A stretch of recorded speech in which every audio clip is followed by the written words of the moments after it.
Rain poured from the violet skies of Caldoria, falling in sheets against the ancient stone walls of Dora Fortress.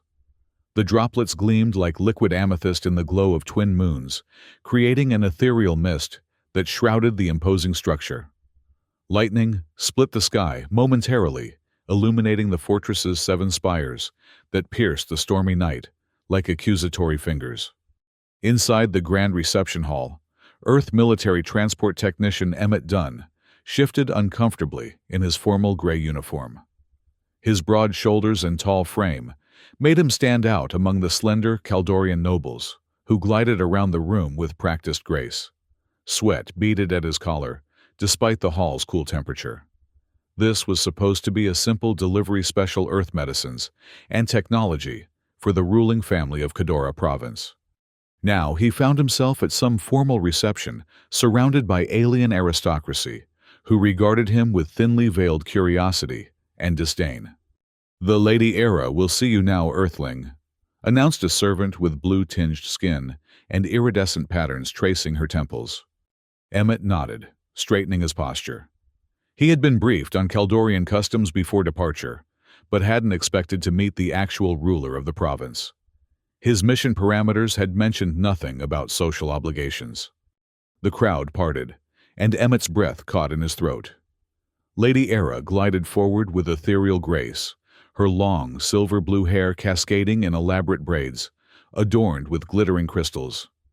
Her skin held the characteristic azure undertone of Caldorian nobility, with luminescent patterns that seemed to pulse with her heartbeat. She wore an elegant gown of midnight fabric that shimmered like the night sky, revealing glimpses of her slender form beneath. Behind her walked 5 women, her handmaidens each striking in her own way, though less elaborately adorned than their mistress.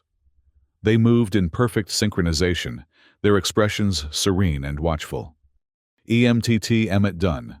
Lady Era spoke, her voice musical, yet authoritative. "You bring gifts from Earth to our domain." Emmett bowed as instructed in his briefing. "Lady Era of House Cadora, I bring medical supplies and technological components as negotiated in the Earth Caldoria Trade Agreement Section 7. A slight smile touched her lips. "So formal, Earthling. Tell me, is Earth as barbaric and chaotic as they say? Do you truly allow your females to wander, without protection, to speak without permission?" Emmett tensed, sensing danger in her questions. He chose his words carefully. "Earth has different customs, my lady. We value individual freedom alongside responsibility." "Freedom."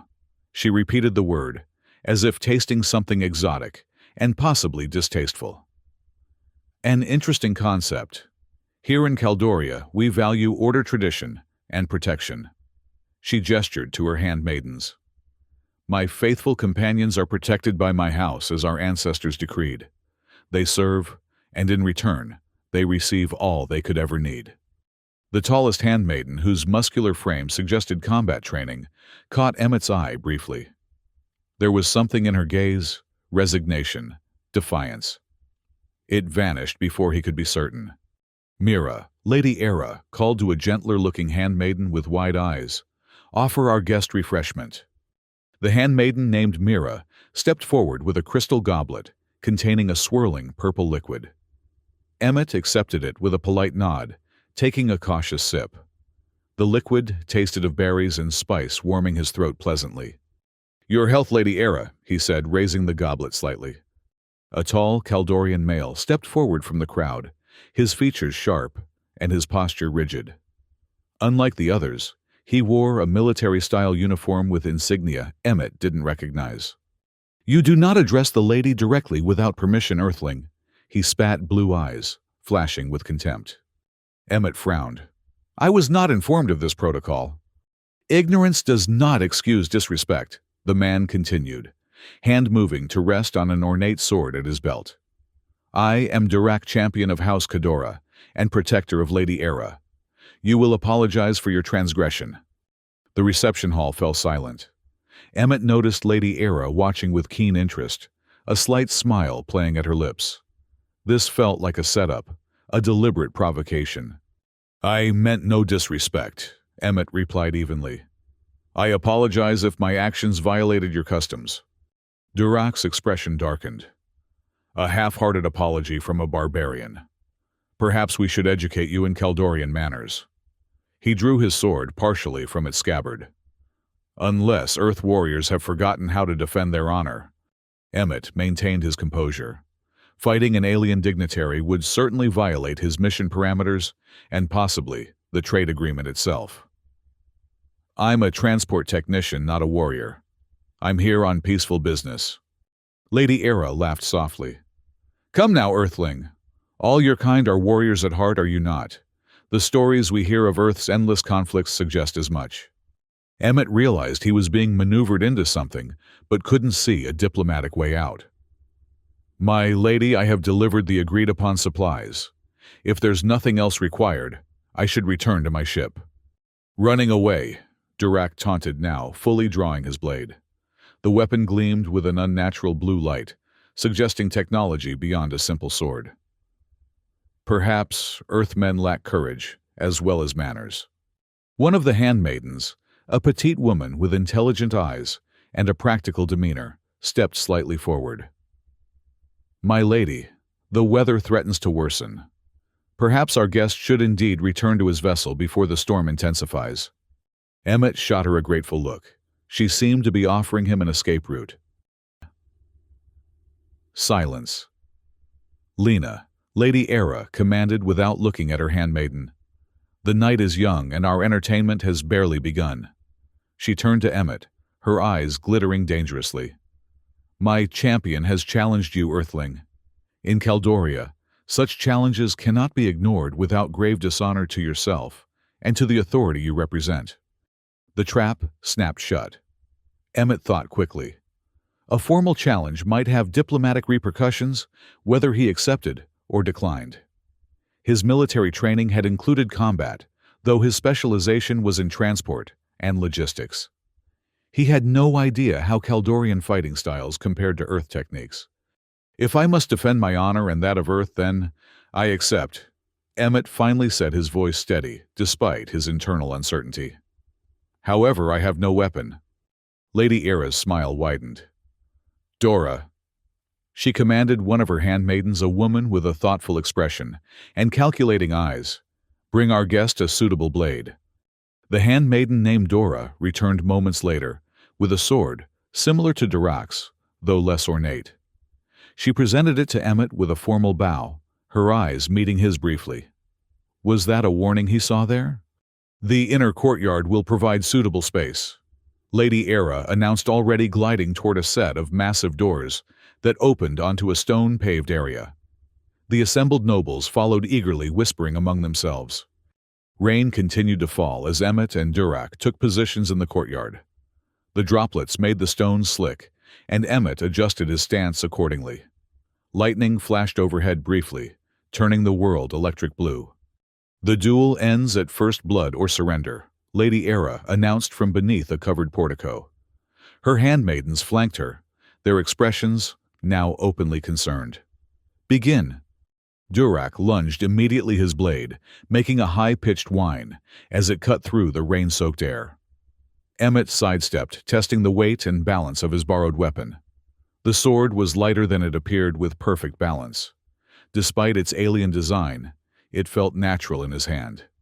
Your execution will be a lesson to all Earth barbarians, Durak snarled, circling slowly. Emmett remained silent, conserving energy, and studying his opponent's movements. Durak was fast but predictable, relying on aggression and intimidation. The Caldorian made another attack, a complex series of strikes that Emmett barely parried. The swords connected with a shower of blue sparks that sizzled in the rain. The crowd gasped. Emmett realized they had expected him to fall immediately. He pressed his momentary advantage, launching a counterattack that drove Durak back several steps. The Caldorian's expression shifted from contempt to surprise, then anger. Lucky moves, Earthling, he spat, renewing his assault with greater ferocity. They exchanged blows for several minutes, the rain making both men slick with moisture. Emmett felt his military training returning, the muscle memory, the tactical assessments, the measured breathing. He had been top of his class in blade combat, though he hadn't expected to use those skills on a diplomatic mission.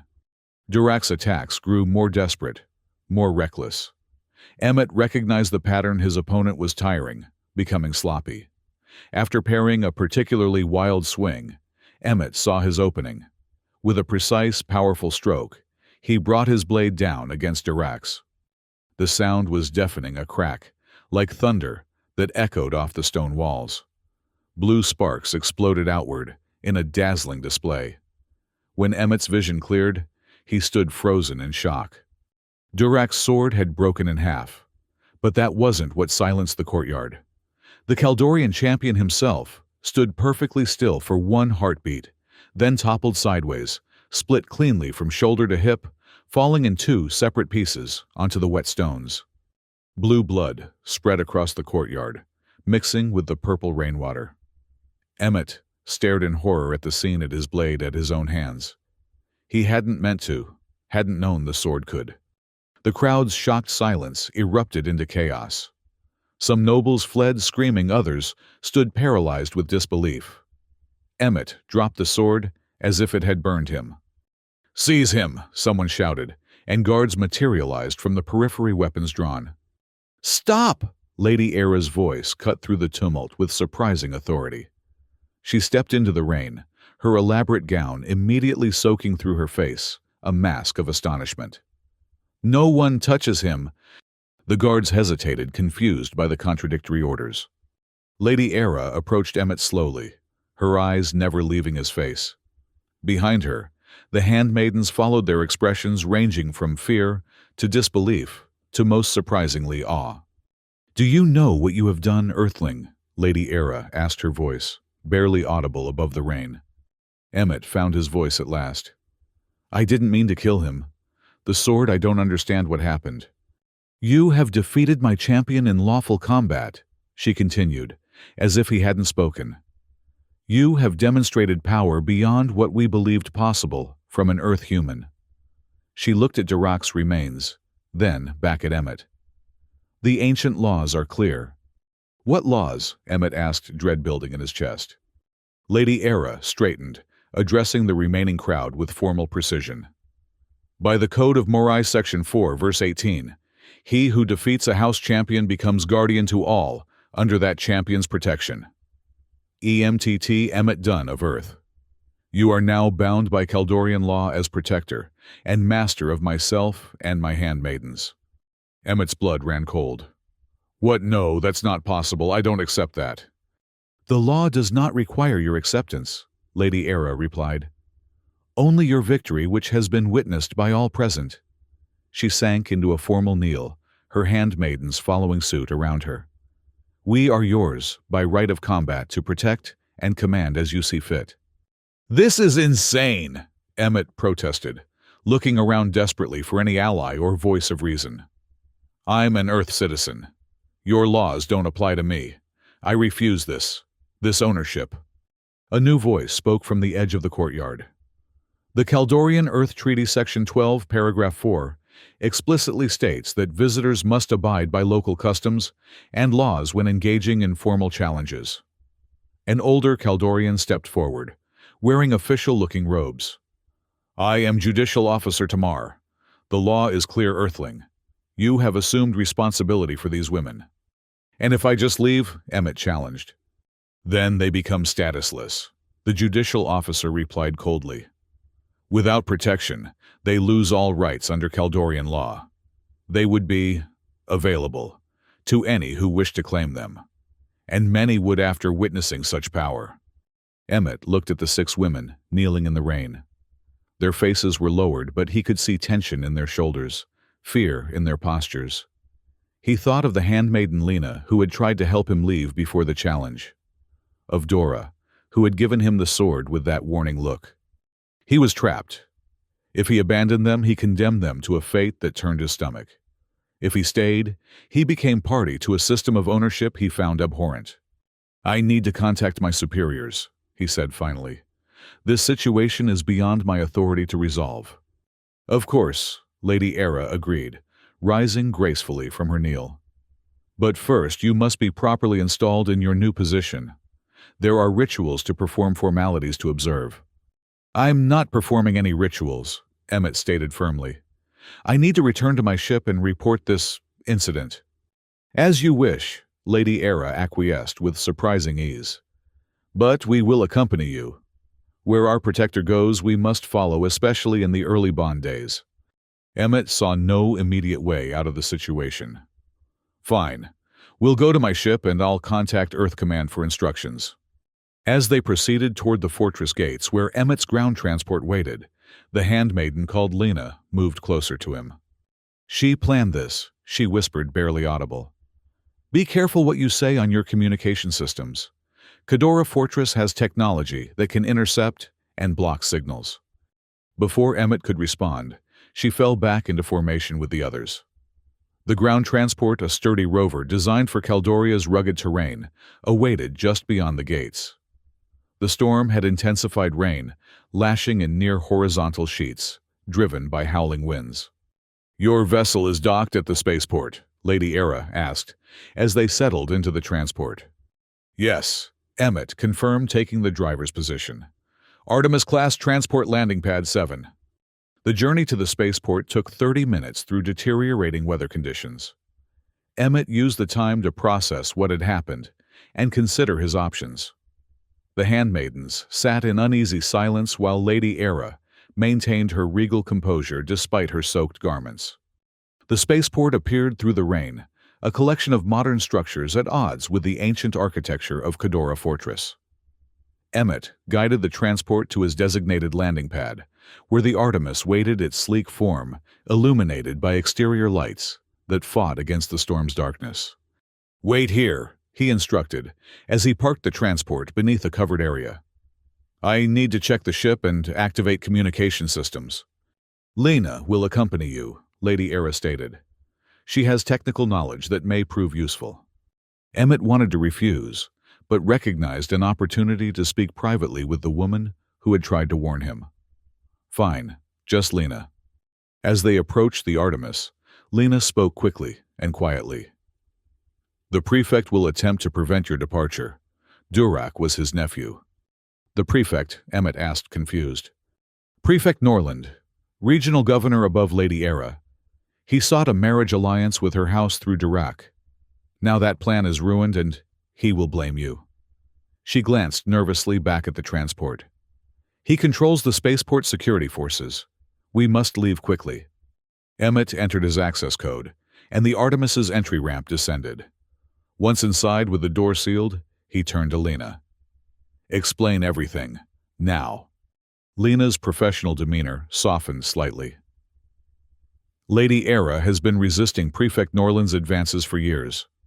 Durak was his latest attempt to bring her under control. She saw an opportunity when you arrived, a way to escape his influence through the ancient laws. So she deliberately provoked that duel, Emmett asked incredulously. Knowing her champion might die? Durak was cruel, Lena said flatly. She did not mourn his loss. But I don't think she anticipated quite how, completely, you would defeat him. A small, surprised smile touched her lips before quickly disappearing. The laws of protection are sacred and supersede even the prefect's authority. By becoming our protector, you created a shield between us and Norland. I don't want to be anyone's protector or master, Emmett said firmly.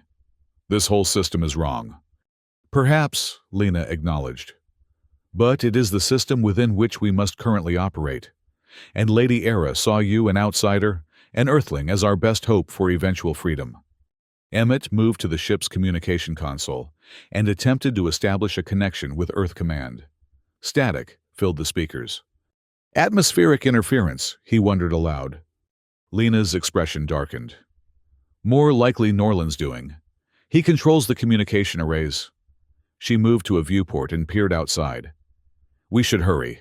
Security forces will arrive soon. As if summoned by her words, the sound of vehicles approaching penetrated the ship's hull. Emmett checked the external cameras and saw armored transports surrounding the Artemis armed personnel, deploying in tactical formation. Damn it, he muttered quickly, moving to the pilot's seat and initiating pre-flight procedures. The engines hummed to life, but warning indicators immediately flashed across the console. Engine interlocks engaged. That's not possible without override codes. Norland, Lena confirmed grimly. He's grounded us. A communication request flashed on the console. Emmett accepted it, and a stern Caldorian face appeared on the screen. EMTT Emmett done. The man said, his tone coldly official. This is Prefect Norland. Your vessel has been temporarily secured, pending investigation into the death of Champion Dirac. Please deactivate your systems and prepare for boarding. Prefect Emmett replied, struggling to maintain diplomatic composure. I was engaged in a formal challenge according to your customs. Judicial Officer Tamar confirmed the legality of the proceedings. Norland's expression hardened. Tamar overstepped his authority. There are complications that require review before you can be permitted to leave Caldoria, especially with 6 citizens under your protection. How long will this review take? Emmett asked, already suspecting the answer. Difficult to say. Weeks, perhaps months. Our legal processes are thorough. The prefect's smile didn't reach his eyes. In the meantime, you and your acquisitions will be provided suitable accommodations under guard. For your protection, of course. Emmett muted the communication and turned to Lena. He's never going to let us leave, is he? No, she confirmed. Once we're in his custody, accidents can be arranged. Lady Era knows too much about his corruption. The rest of us are simply inconvenient witnesses. Emmett's military training kicked in his mind, quickly assessing tactical options. The engine interlocks, can they be bypassed? Lena hesitated. Potentially, but not quickly enough to escape the security forces surrounding us. Then we need another way out and a place to hide while we work on the ship. Emmett unmuted the communication. Prefect Norland, I request 1 hour to prepare Lady Era and her handmaidens for transfer. The situation has been traumatic for them. Norland considered this. You have 30 minutes. Any attempt to flee will be met with lethal force. The communication ended. Emmett returned to the transport where the other women waited. We have a problem, he announced quickly, explaining the situation. Lady Era's serene mask slipped, revealing genuine fear. If Norland takes us into custody, we are all dead. Is there somewhere we can go? Emmett asked. Somewhere safe to hide while we repair my ship. The handmaidens exchanged glances. The warrior-like one Tara Emmett recalled spoke up. The distant home.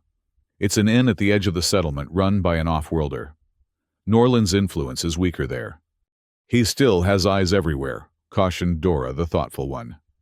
We would need a distraction to slip away unnoticed. Emmett nodded, formulating a plan. I'll create a diversion at the ship. We'll need alternate transportation, something less conspicuous than this official transport. I can acquire a civilian vehicle, offered Tara confidently. Good. Everyone gather only what's absolutely necessary from the ship. We move in 20 minutes. As the women hurried to collect essential items, Emmett retrieved a small kit of tools and weapons from his personal locker on the Artemis. Standard issue for EMTT personnel included a compact multi-tool emergency rations, a medical kit, and a sidearm with limited ammunition.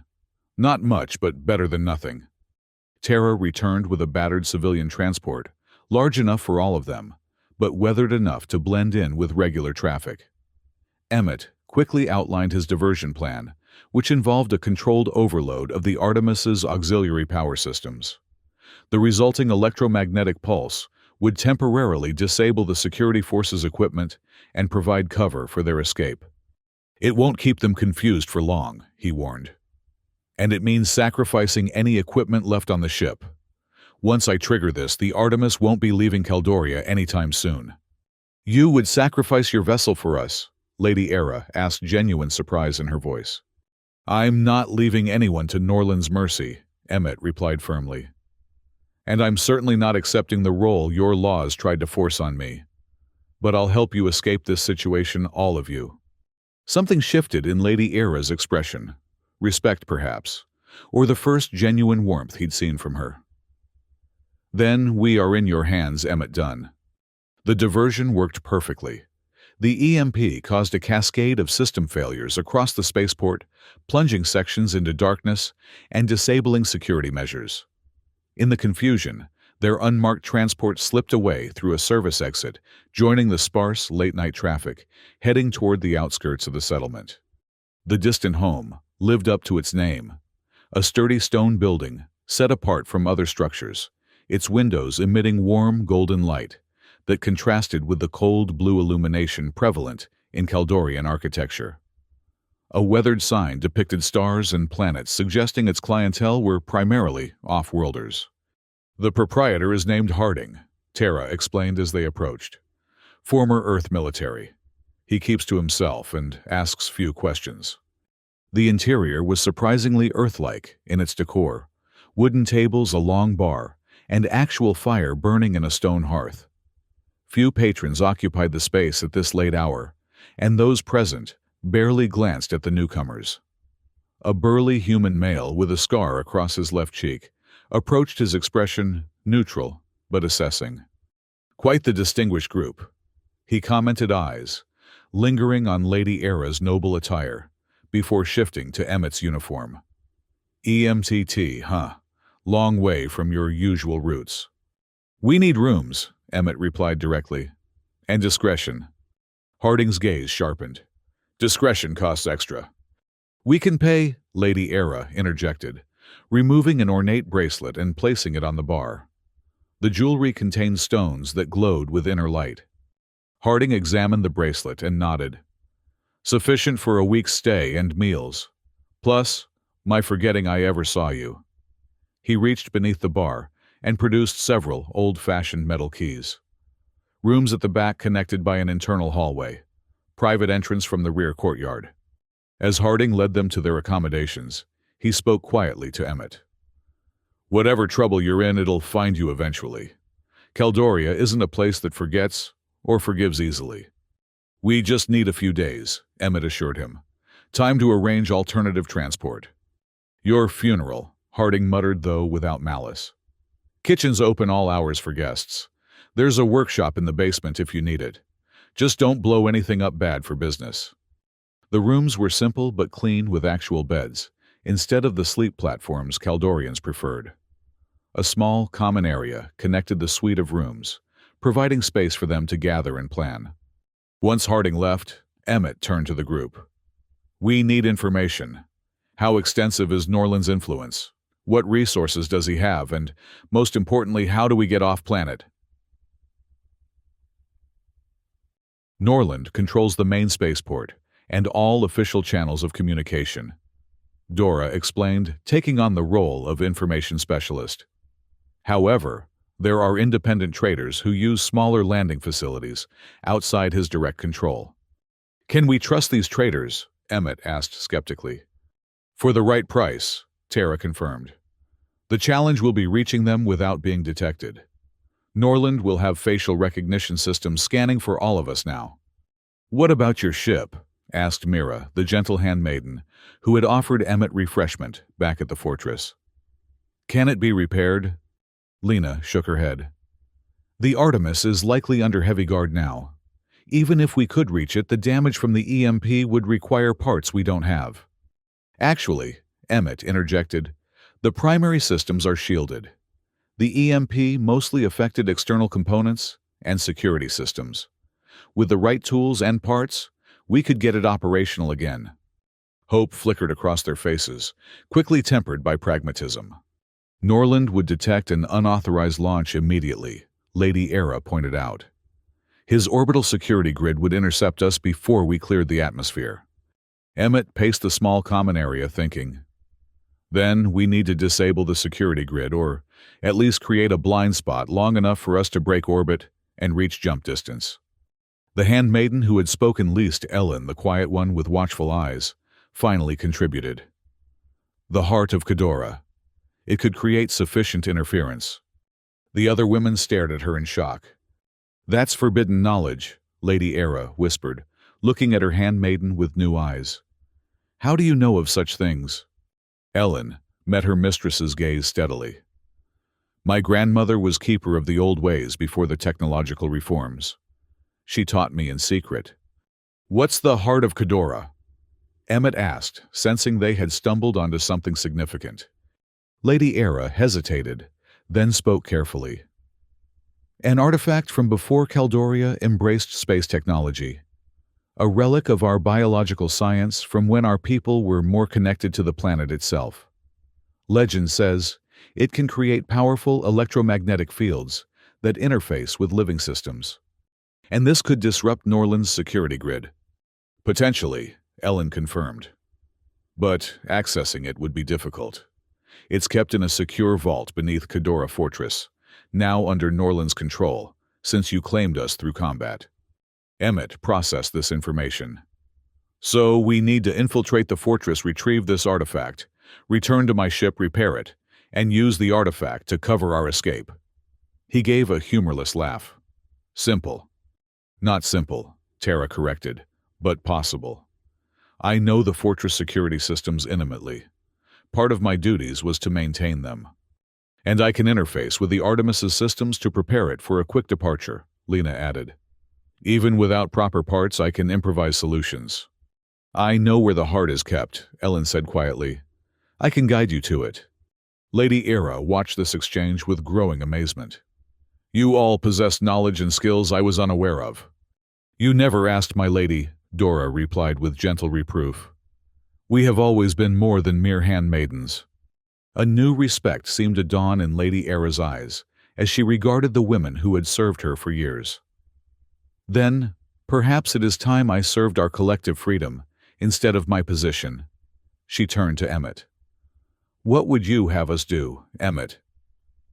She deliberately used his name instead of his title or protector.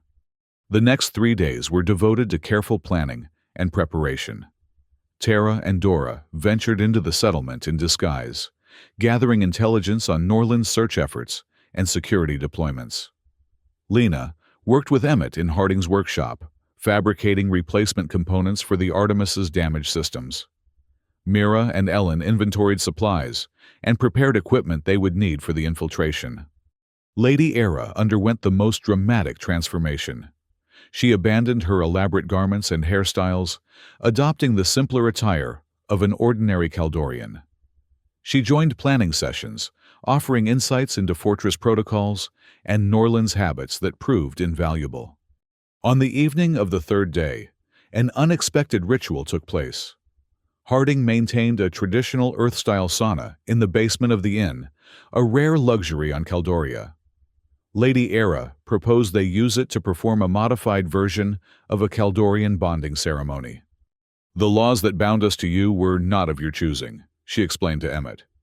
But if we are to risk our lives together, we should establish a true connection, one based on mutual choice, rather than ancient codes.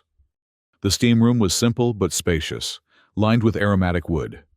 In keeping with Earth tradition, they wore minimal coverings, thin wraps that preserved basic modesty while allowing the steam to envelop their bodies. The blue undertones of Caldorian skin created an ethereal effect in the dim light, their luminescent patterns pulsing gently with their heightened emotions. Normally, this ritual would establish the Protector's dominance, Lady Era explained as they settled onto the wooden benches. But we will adapt it to forge a partnership instead. She produced a small crystal vial containing a shimmering liquid. This is essence of koa flower, a mild empathic enhancer that allows participants to sense each other's basic emotional states. It creates no obligation, only understanding. Emmett hesitated, wary of unknown substances. Lena noticed his concern. It's perfectly safe for human physiology. I've analyzed its components. The effect is temporary, a few hours at most. After careful consideration, Emmett nodded his consent. Lady Era mixed a few drops of the essence into a bowl of water, then used a bundle of fragrant leaves to sprinkle the mixture onto the hot stones. Sweet scented steam billowed upward, filling the room with iridescent mist. Breathe deeply, Lady Era instructed, and clear your minds of barriers. As they inhaled the enhanced steam, a curious sensation spread through Emmett's consciousness, a gentle awareness of emotional presences around him. He could sense Tara's warrior resolve, Lena's analytical curiosity, Mira's compassionate concern, Dora's measured caution, Ellen's deep knowing, and most surprisingly, Lady Era's vulnerable hope. They could sense his emotions too, his determination, his ethical struggle with their situation, his growing protectiveness toward them, despite his rejection of the role forced upon him. Now we speak truth without fear. Lady Era continued, her voice soft in the steam-filled room. I orchestrated the challenge with Durak, hoping to free myself from Norland's machinations. I did not anticipate the outcome, but I do not regret it. I ask forgiveness for involving you without consent, Emmett Dunn. The emotional honesty resonated through their empathic connection. Emmett sensed her genuine remorse, mingled with desperate relief. I understand desperate choices, he replied. But people aren't possessions to be won or traded regardless of your laws. No, they are not, she agreed solemnly. A truth I begin to understand more deeply. One by one, the handmaidens spoke their truths. Lena revealed her secret studies of off-world technology. Tara admitted her resentment at being forced into a subservient role, despite her warrior training. Mira spoke of her deep attachment to the others, a family bond stronger than service. Dora confessed her careful documentation of Norland's crimes, evidence she had been gathering for years. Ellen revealed her heritage as descendant of spiritual leaders' knowledge she had hidden for protection. When Emmett's turn came, he spoke honestly about his confusion and anger at being thrust into their complex society, his initial resentment, and his growing determination to see them all truly free to choose their own paths. I don't want to be your master or protector by law, he concluded. But I will be your ally by choice, for as long as you want one. The steam intensified, carrying their combined emotional resonance. Something shifted in the space between them, a connection forming not of legal obligation, but of mutual respect and shared purpose. Later, as the effects of the Koa essence faded, they finalized their plan. The infiltration team would consist of Emmett, Lena, Tara, and Dora.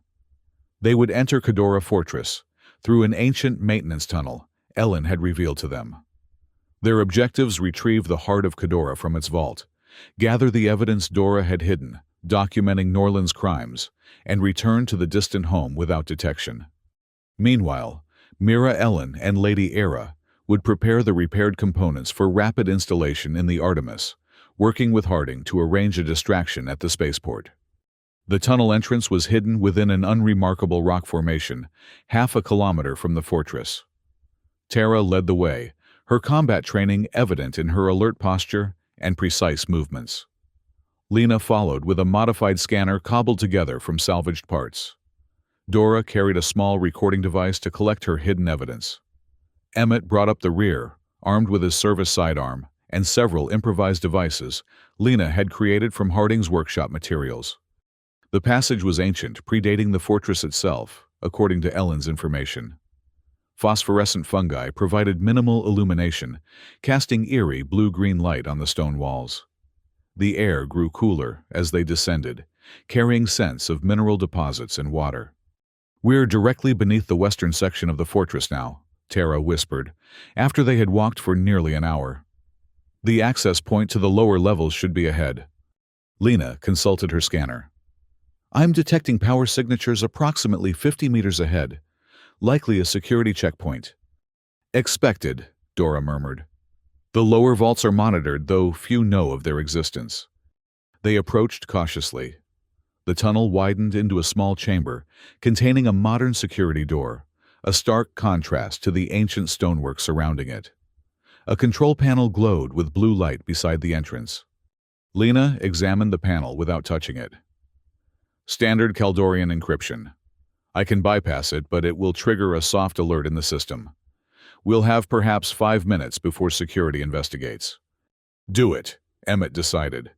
We move fast, split up to hit our objectives simultaneously, then rendezvous at this point in 30 minutes. Lena's fingers flew over the control panel, manipulating its crystalline interface in a sequence too complex for Emmett to follow. The door slid open with a soft hiss, revealing a sterile corridor, illuminated by harsh white light. "Clock starts now," she whispered. They moved quickly through the corridor, reaching a junction where three paths diverged. According to their plan, this was where they would separate.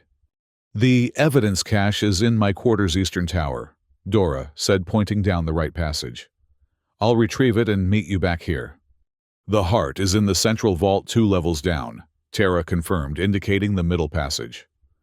"Lena, you'll need to bypass the biometric locks. And I'll create our exit strategy," Emmett added, gesturing to the left passage that led toward the fortress's communication center. "Good luck."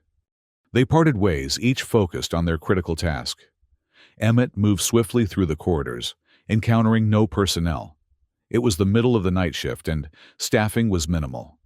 Following Tara's detailed instructions, he located the auxiliary communication center.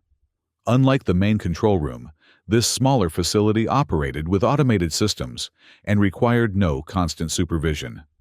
Within minutes, he had planted Lena's interference devices on key systems, set to activate on his signal, and create momentary blind spots in the fortress security grid. The task completed, he retraced his steps toward the rendezvous point. He arrived to find Dora already waiting, a small data crystal clutched in her hand. "Success?" he asked quietly. She nodded. "Everything is here: financial records, communications, proof of at least 7 murders disguised as accidents." Her expression was grim, but satisfied. Enough to destroy him. Minutes passed with no sign of Tara and Lena. Emmett's concern grew as they approached the 5-minute mark Lena had warned about. "Something's wrong," Dora whispered, her eyes fixed on the corridor leading to the central vault. They should have returned by now. Just as Emmett was considering a search, alarms blared throughout the facility. Red lights pulsed along the corridor walls, and a mechanical voice announced a security breach. "Damn it," Emmett muttered. "We need to move now." "We can't leave them," Dora protested. "We're not going to," Emmett assured her. "But we can't stay here. It's the first place security will check." He examined their options quickly. "Let's head toward the vault. We might intercept them on their way back." They moved carefully down the central passage, alert for security personnel. The alarms continued to sound, creating an advantage. The noise would mask their movements. After descending 2 levels via a utility stairwell, they encountered the first signs of trouble: 2 unconscious guards slumped against a wall. Tara's work, Dora identified immediately, checking the guards briefly. "They're alive, just stunned." They continued forward, following a trail of disabled security measures and occasional unconscious personnel. The path led to a massive vault door, partially open, with sounds of conflict emanating from within. Emmett peered cautiously through the opening. The vault was a large, circular chamber, dominated by a central pedestal. Upon it rested a small cubic object that pulsed with blue-white light. Tara was engaged in combat with 4 security officers, her movements a blur of practiced martial arts. Lena was at the pedestal, apparently attempting to remove the cube, while simultaneously working on a security panel. Most troubling was the presence of Prefect Norland himself, distinguished by his ornate uniform and commanding posture. He stood at the entrance to a side chamber, observing the conflict with cold calculation. Emmett signaled to Dora to stay hidden, then drew his sidearm and slipped into the vault, using the architectural columns for cover. He needed to reach either Tara or Lena before Norland realized additional intruders had arrived. Tara dispatched another guard with a precise strike, but 2 more security personnel entered through another doorway. She was fighting brilliantly, but would soon be overwhelmed by sheer numbers. Lena, Emmett called, abandoning stealth for speed. "Status." She glanced up, surprised but relieved to see him. "The containment field is locked. I need 30 more seconds." Emmett fired his weapon at the nearest guard, threatening Tara the energy pulse, striking him squarely in the chest and sending him sprawling. Tara used the distraction to disable another opponent with a sweeping kick. "Enough!" Norland's voice cut through the chaos. He stepped forward, holding a sophisticated weapon, aimed not at the intruders, but at the cube itself. "Step away from the heart, or I destroy it, and likely all of us with it." Lena's hands froze above the control panel. Tara paused mid-strike, her eyes, calculating distances and probabilities. "You wouldn't dare," Lena challenged. "The heart's energy release would level half the fortress." "A price I'm willing to pay to keep it from leaving Caldoria," Norland replied coldly. "Did you really think I wouldn't recognize Lady Ira's scheme, using an earthling to circumvent my authority?" He laughed without humor. "The laws of protection are sacred, yes, but they cannot be invoked by the dead." His meaning was chillingly clear. "Where is she?" Emmett demanded, his weapon, now trained on Norland. "Currently enjoying my hospitality, along with the other two handmaidens." Norland smiled thinly. "It seems your innkeeper friend had a price after all, higher than Lady Ira's trinkets, but well within my budget." Rage and helplessness warred within Emmett. Harding had betrayed them, and now Aramira and Ellen were in danger. "What do you want?" he asked, mind-racing for options. "The heart stays in Cadora. You and these women surrender to my custody. I might be persuaded to allow you to leave Caldoria alone, provided you renounce all claim to Lady Ira and her handmaidens." Norland's expression hardened. "Those are my terms. And if we refuse, then I trigger this weapon, the heart destabilizes, and no one leaves this chamber alive." Emmett glanced at Lena, seeking any indication that she had an alternative solution. Her expression remained focused on the control panel fingers, subtly continuing their work, despite her apparent stillness. "You've gone to extraordinary lengths to possess the heart," Emmett observed deliberately, keeping Norland's attention. "Why is it so important? Just another cultural artifact, surely." Norland's pride overcame his caution. "Cultural artifact. The heart is the last pure sample of pre-technological Caldorian bioscience. It contains the genetic template of our ancestors, before we diluted our bloodlines with off-world contact." His voice took on a fanatic quality. "With it, I can restore the purity of our species, return us to our biological superiority."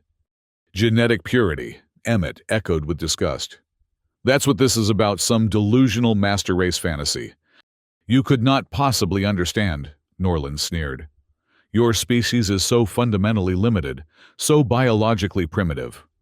While Norland was distracted by his own rhetoric, Lena made a subtle hand signal to Tara, who immediately understood. In one fluid motion, Tara launched herself toward a fallen guard, grabbed his weapon, and fired at the ceiling above Norland. The energy blast struck a crystalline lighting fixture, which shattered and rained sharp fragments down on the prefect. Momentarily distracted, his aim shifted away from the heart. In that instant, Lena completed her sequence on the control panel. The containment field around the cube disappeared with an audible snap. "Got it," she cried, seizing the heart, which fit easily in her palm, despite its powerful presence. Emmett fired repeatedly at Norland, forcing him to take cover behind a column. "Move back to the tunnel," he ordered, providing covering fire, as Tara and Lena raced toward the exit where Dora waited. As they fled through the corridors, alarms blaring around them, Emmett activated the interference devices he had planted earlier. Systems throughout the fortress flickered and failed, plunging sections into darkness and confusion. They reached the ancient tunnel entrance, sealing the security door behind them. Lena quickly disabled the mechanism to prevent pursuit. "That won't hold them for long," she warned. "What about Lady Ira and the others?" Dora asked, her voice tight with concern. "Norland was lying," Tara declared confidently. "Harding would never betray us. He's former Earth military, his code runs too deep." "We can't be certain," Emmett countered, though he hoped she was right. "But our best move is to return to the inn immediately. If they're in danger, that's where we'll find them." They moved swiftly through the tunnel, emerging into the pre-dawn light of Caldoria. The planet's twin moons hung low on the horizon, casting long shadows across the landscape. Using a circuitous route to avoid potential patrols, they approached the distant home from its rear entrance. The inn appeared undisturbed, its windows still glowing with warm light despite the early hour. They entered cautiously through the private access Harding had provided them. The common area of their suite was empty, showing no signs of struggle or forced entry. Emmett's concern deepened, until a door opened, and Lady Era emerged followed by Mira and Ellen. "You're safe!" Dora exclaimed, rushing forward to embrace them. "Of course we are," Lady Era replied confused. "Why wouldn't we be—" Quickly, Emmett explained Norland's claim and their fears of betrayal. "Ridiculous," Harding's gruff voice came from the doorway. "I might be a lot of things, but I ain't no traitor." He entered carrying a tray of steaming beverages. "Figured you'd need these after your night's work." "Norland lied to distract us," Tara concluded, accepting the warm drink gratefully. "A desperate ploy." "But it means he'll be coming here next," Emmett warned. "We've bought some time with the fortress system's disruption, but not much. We need to move to the Artemis immediately." Lena carefully placed the heart on the table. The cube pulsed with inner light, its surface inscribed with intricate patterns that seemed to shift and change as they watched. "The heart of Khadora," she said reverently. "It's even more powerful than the legends suggest. I can feel its energy signature fluctuating in response to our presence." Ellen approached it cautiously.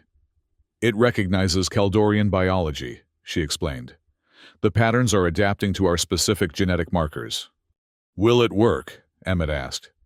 "Can it really create enough interference to cover our escape?" "It will," Ellen confirmed. "But it requires proper activation, a specific biological interface only certain Kaldorians can provide." "You," Lady Era realized, looking at her handmaiden with new understanding. "That's why your lineage was kept secret. Your family were the original keepers." Ellen nodded.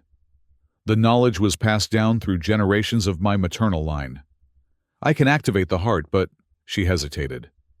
"The process creates a permanent biological bond between the activator and those within its influence."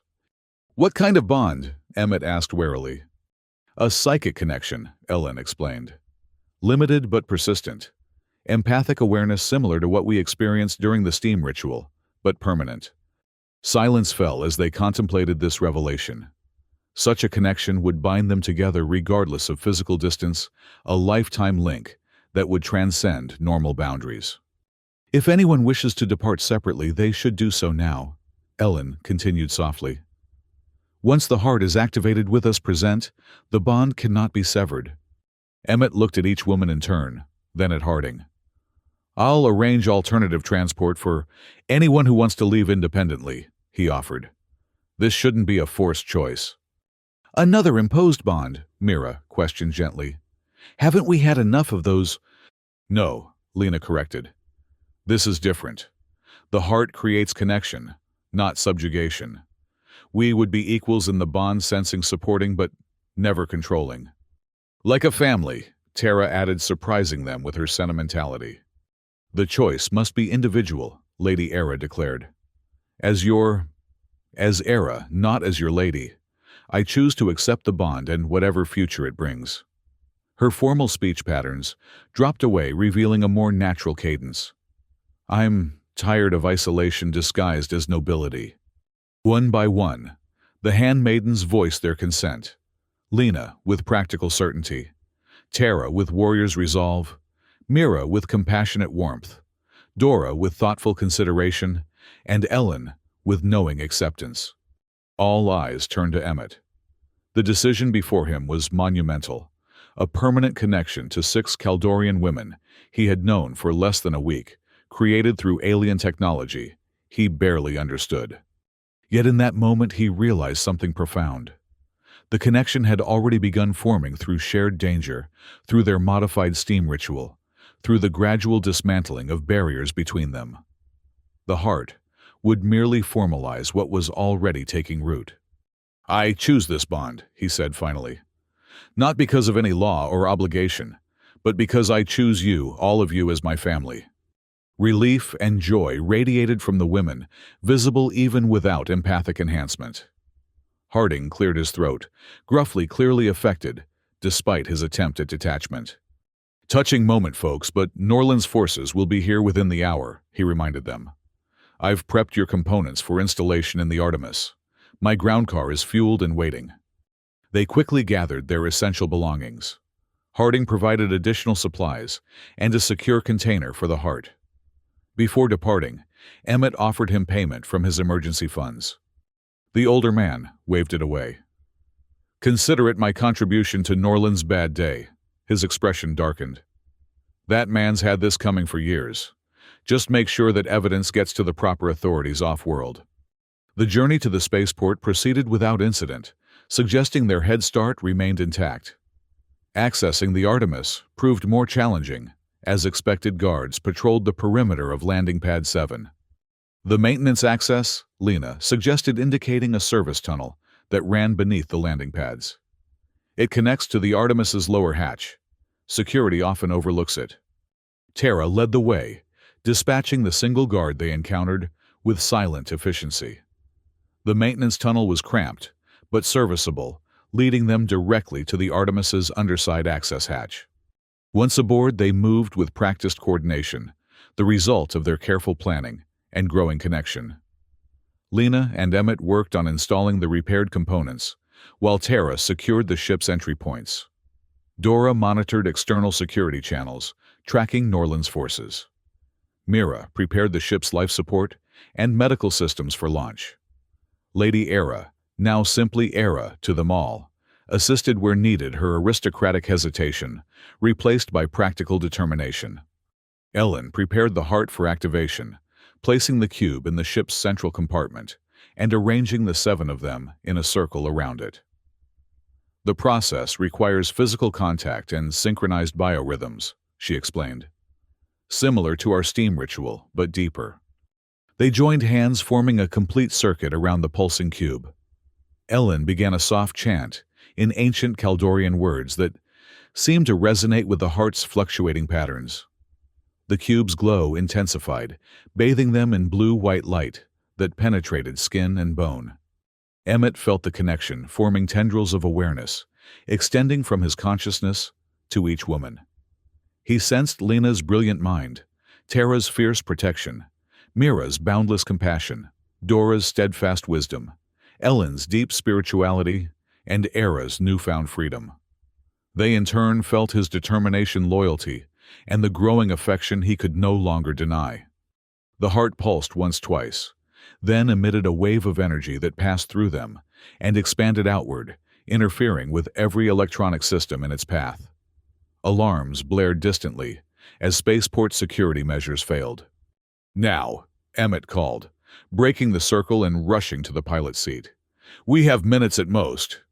The Artemis's engines roared to life systems, responding with renewed efficiency after their repairs. External cameras showed confusion on the landing pad as security personnel struggled with malfunctioning equipment. Above, the orbital security grid flickered and failed in expanding sections. They lifted off smoothly, the ship responding to Emmett's commands with familiar precision. The Artemis climbed rapidly through Caldoria's atmosphere, accelerating toward the expanding blind spot in the security grid. "Pursuit craft launching," Dora reported from the sensor station. 3 vessels, military grade. "They can't catch us once we reach jump distance," Emmett assured her, pushing the engines harder. "The Artemis may be a transport, but she's got speed when she needs it." The pursuit craft gained ground as they cleared the atmosphere energy weapons, firing warning shots that illuminated space around them. The heart continued to pulse in the central compartment, its influence creating a bubble of electromagnetic interference that confused targeting systems. "Weapons lock failing," Tara observed with satisfaction from the defensive console. "They can't get a clean shot." The Artemis shuddered as a partial hit grazed their shields. Emmett executed a series of evasive maneuvers, putting distance between them and their pursuers. "Jump calculations complete," Lena announced from the navigation station. "Ready on your mark." "Jump," Emmett commanded. The stars stretched into lines of light as the Artemis entered hyperspace, leaving Caldoria and its pursuers behind. The tension in the bridge gradually dissipated, replaced by stunned relief. "We did it," Era breathed wonderment in her voice. "We're free." The jump to the nearest neutral space station took 3 days. During that time, their empathic bond continued to strengthen, allowing them to communicate on levels beyond words. They learned each other's thoughts, fears, dreams, and desires.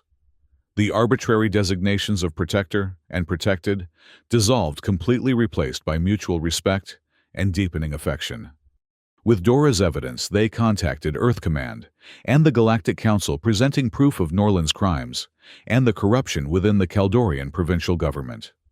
Investigations were launched immediately, with promises of reform and justice. The heart remained active, its presence a constant reminder of their connection. Ellen explained that its influence had another effect, one they would discover in time. The ancient Kaldorian bioscience embedded in the cube was designed to facilitate biological compatibility between bonded individuals, regardless of species differences. 6 months later, as the Artemis approached Earth after their long journey, Era experienced the first manifestation of this compatibility. Within her grew new life, a daughter with both Kaldorian and human genetic markers, a biological impossibility without the heart's influence. She will be the first of her kind, Era marveled, as they gathered in the ship's medical bay, hands resting on her swollen abdomen. Neither fully Kaldorian nor fully human, but something new entirely. Like us, Emmett replied, his connection to the child already forming through their shared bond. A family beyond boundaries. The others gathered around, adding their hands to Era's abdomen, feeling the child's consciousness already reaching out through their empathic link. 7 adults connected to one new life, a family structure without precedent in either of their worlds. As Earth grew larger in their viewports, they contemplated their future. They would face challenges, bureaucratic, cultural, biological, but they would face them together. The bond that had begun with an ancient law and a sword stroke had transformed into something no legal code could have anticipated, a freely chosen family, united across the stars. The heart of Khadora pulsed gently in its containment unit, its patterns now permanently attuned to their unique biological signatures. It had served its purpose in their escape, but its greater gift was ongoing, the dissolution of barriers between species, between hearts, between souls. Emmett looked at the 6 women who had become his family through the strangest of circumstances. No longer handmaidens, no longer a lady, no longer concubines by law. They were partners, equals, bound, not by obligation, but by choice. As the Artemis began its landing sequence, the empathic bond between them resonated with a single, unified thought. Home was no longer a place, but the people with whom you chose to share your heart.